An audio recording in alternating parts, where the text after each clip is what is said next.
بسم اللہ الرحمن الرحیم۔ السلام علیکم۔ میں ہوں علی اصغر اور آپ دیکھ رہے ہیں میرا یوٹیوب چینل پاک نیوز۔ ناظرین کرام، کل تحریک لبیک کے سربراہ حافظ سعد حسین رضوی نے میرپور آزاد کشمیر میں ایک بڑا جلسہ کیا۔ ناظرین کرام، تحریک لبیک کے سربراہ کا جلسہ میرپور کی تاریخ کے بڑے جلسوں میں شامل ہوتا ہے۔ یہاں پر اہم بات یہ ہے کہ اسی جگہ پر چند سال پہلے عمران خان صاحب نے بھی ایک جلسہ کیا تھا۔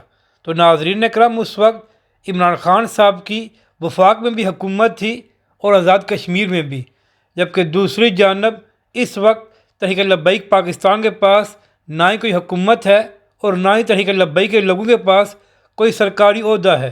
مگر اس کے باوجود تحریک لبیک پاکستان نے میرپور آزاد کشمیر میں ایک بڑا جلسہ کر کے یہ ثابت کیا ہے کہ پورے پاکستان کی طرح آزاد کشمیر کی عوام بھی تحریک لبیک پاکستان اور حافظ سعد حسین رضوی کی طرف دیکھ رہی ہے۔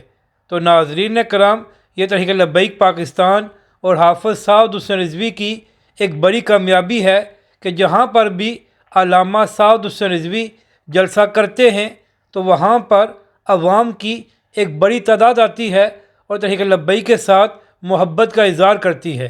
اس کا ایک ہی مطلب ہے کہ جب بھی آزاد کشمیر میں بھی انتخابات ہوں گے تو تحریک لبیک پاکستان وہاں پر ایک بڑا سرپرائز دے سکتی ہے۔